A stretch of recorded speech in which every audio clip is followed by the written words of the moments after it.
Hello my brothers and sisters in nerdiness, welcome back to the Spider's Web, and in this video we're going to be starting off painting the Ash Wastes Nomads from obviously Necromunda's Ash Wastes. We have these desert dwellers. Now for the most part I will be focusing on one mini, but I will show you how I do various individual weapons as well. So which one am I going to focus on? Let's choose you. So I'm going to focus on this one, but as I'm going along through the paint job, when it comes down to the individual weapons and things like that, I will show you on each one what I'm doing. So it just cuts down the length of video, it cuts down the amount of videos that I'll have to split, or amount of times I have to split into separate videos. So that's the way we'll do it. Now we're going to be doing this quite simply really. I've already got one mini done, which is why there was only 9 there and not 10, and this is the one I've had done, that I've already done. Now I've gone a different way with this because I'm looking at it as not sand. It's not a sand desert. It is a sand desert, but not the usual colour of sand. I've done it as though it's like a black sand.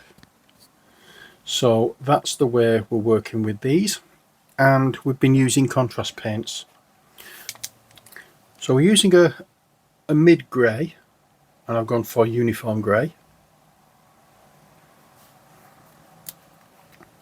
and just add,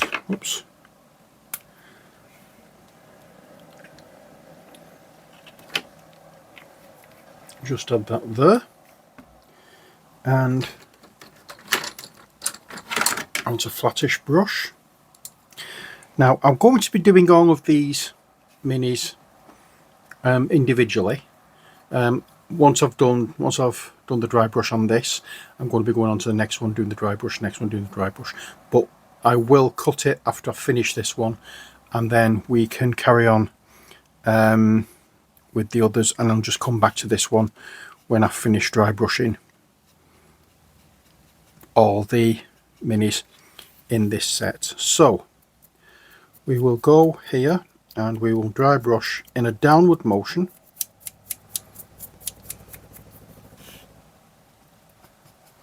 and it's a heavy dry brush as well. We're not going terribly light on this, and it's not just the front, back and sides we're doing, we also need to concentrate on the top of the model as well. But as I say, it's a case of always in a downward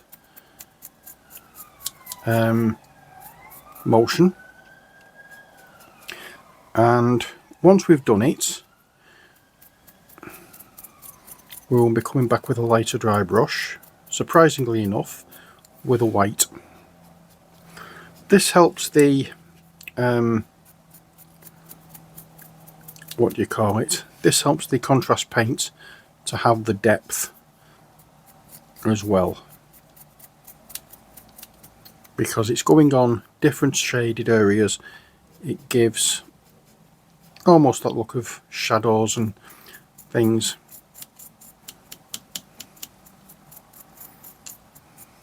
And there we go. So that's what we're going to be doing on all of the minis, and it's a French term for art. It's called grisaille,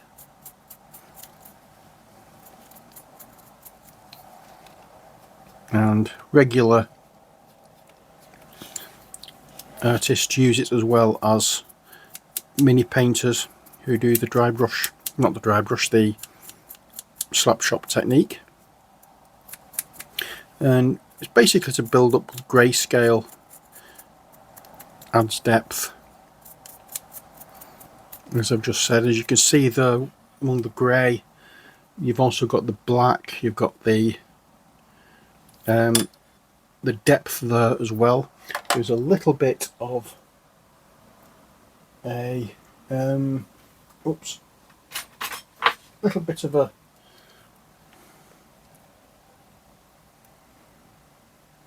hair sticking out there.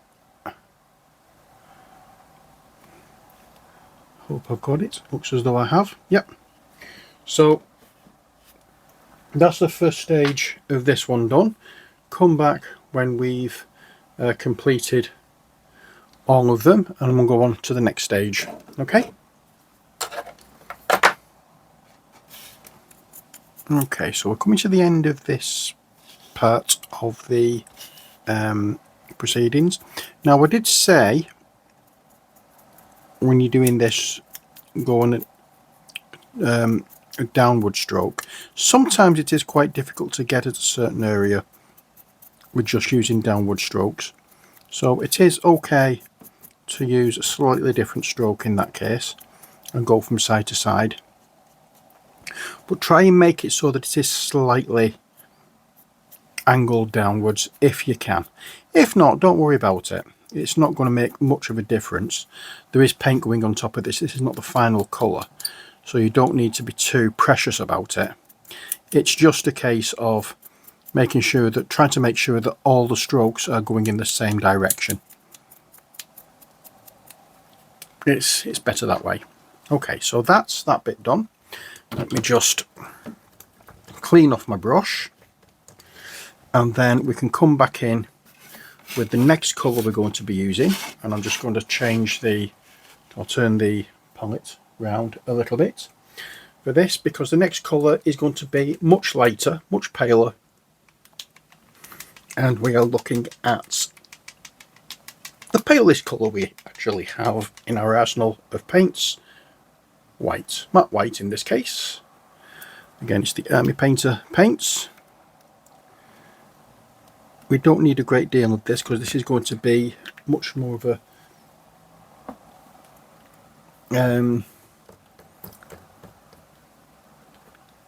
finer, lighter dry brush. But what we're trying to do here is make sure that we have some light areas for the contrast paint or the speed paint or whatever type of paint you're using for this technique to actually work.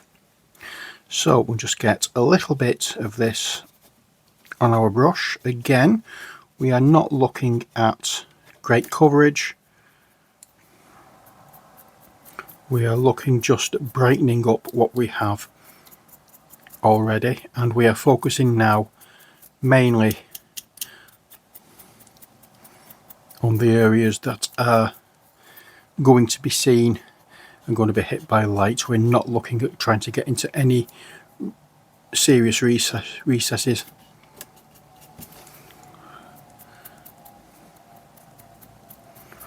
But try and, if you can, as I'm doing here, going a little bit heavier at the very top of the model, around the face and the head,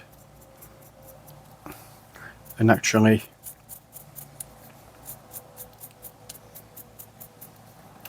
bringing the white tone down as you come lower into the model.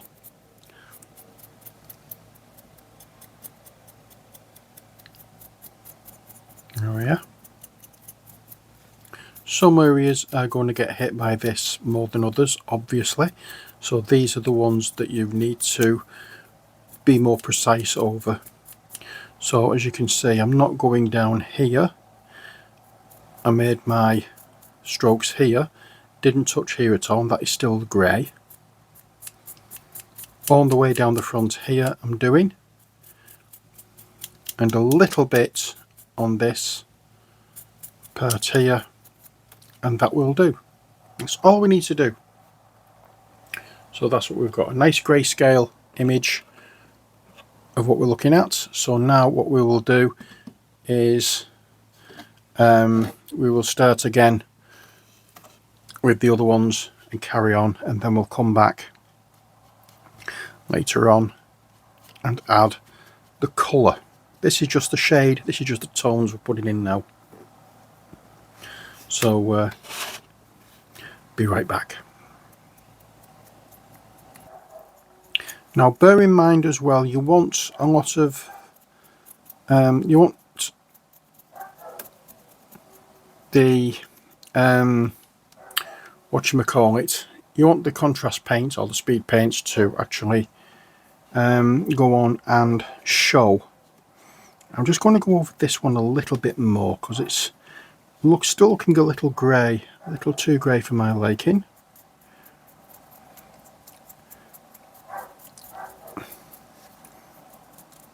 Just here,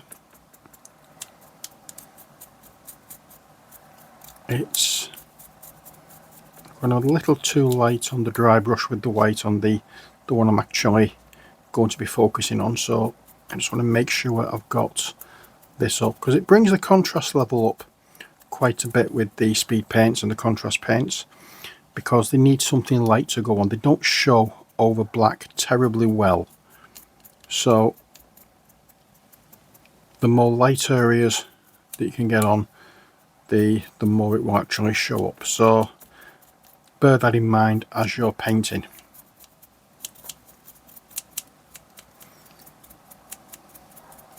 There we go. That's why I'm going over this again, because it's, as I said, it's a little too grey. It's not going to show a good amount of contrast. It's just going to look muddy. It's not going to work as it should, because the idea of contrast paints is it sinks into the recesses and leaves the raised areas paler. It does colour them, but it just looks paler. That will do. Okay, so that's the one we're working on. So next what I want to do is look at what we have for the actual paints. Okay, so I think I understand what I've done. And I'll get the speed paints out that I have used for these.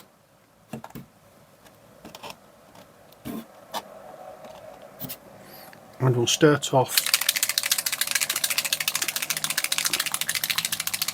with one that we're not going to be using a great deal of, which is pallid bone. Now this pallid bone we're going to be using for the face coverings that they have. So I'll pop some of that on there and we'll get a fresh brush out. You can go back over out of the way.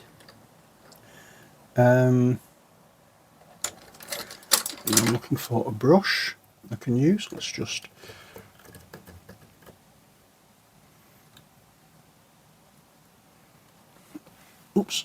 get rid of that one, clean that one out, give that a bit of a rinse out, and then we can go over the face covering.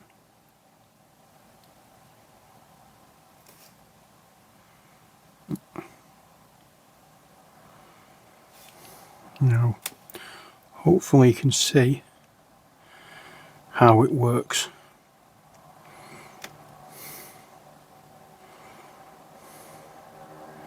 Possibly not with this kind of thing, but let's have a look. Yeah, I wasn't sure what other things were on this, but we don't have some of the things that were on that one, but that's basically all we're painting on this one, just the face covering there.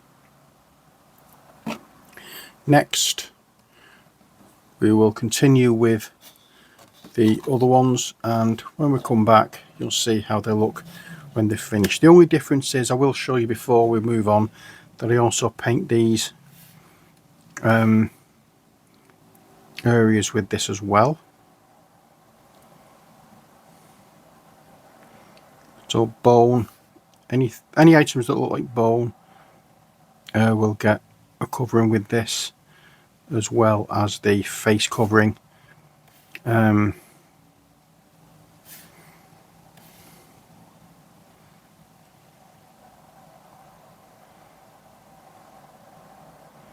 So that's the main part of this done. What am I saying, the main part? That's the the main things that I will be painting with this colour. And as I say, we'll go over the face covering as well, and that will stand out a little more. Don't worry if you get it over any other areas, it will come off. It will be painted over. But that's that bit. So let's get on and continue. Okay, that looks as though that's it. There's only this particular, there's only this mask area that needs doing on that one. So we'll move on now to the next colour. I'll clean my brush out, and then I'll just mop up the contrast paint from there. And right, what else have I done? Okay, so I've used like a bluish colour, which will be Cloudburst Blue.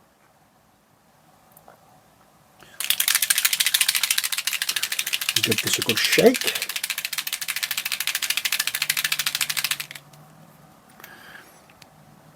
I'll bring you back in again.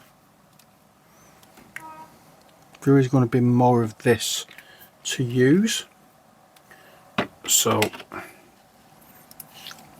I have used this on the hoods.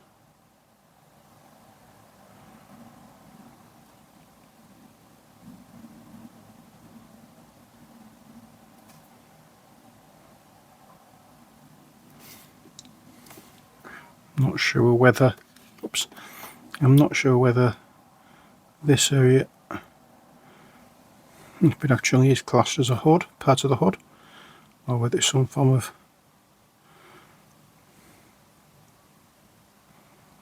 metallic, but I'm doing it anyway as if it is part of the hood.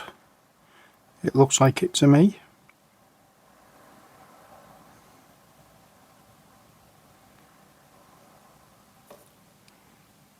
And I just noticed there's like a bone thing there, which I should have done with the previous colour. Never mind, I can always go back and add to that. Not an issue. So we've done that with it, and yep. Right, you can't see any more there from that, but this was also done.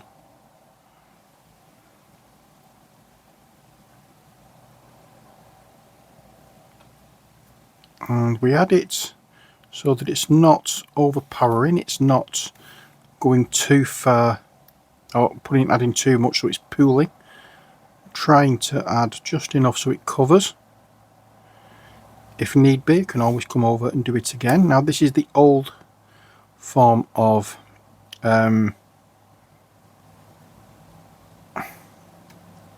speed paint. It's not the new version.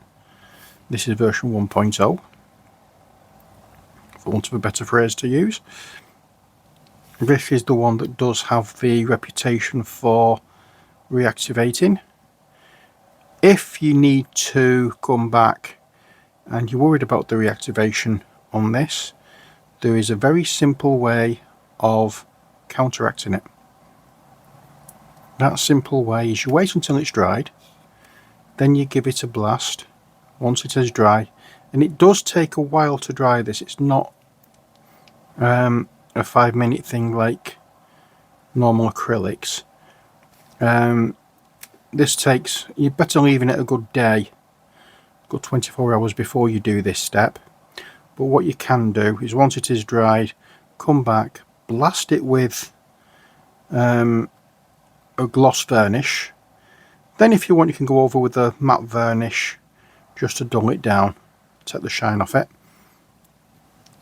And after that you can paint on it quite easily.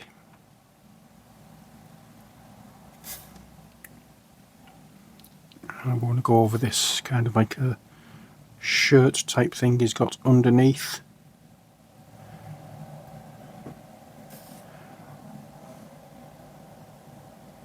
His jacket. Can't see it there because of the glove. And that's that for the base model that we're doing. And I will carry on and do the others so you can join me when I finish this. Yeah, as I said, I'm going to have to go back to the previous colour because there are some areas that haven't actually, or that I forgot to paint or missed completely painting. And I want to make sure that I've got everywhere, especially with it being speed paint.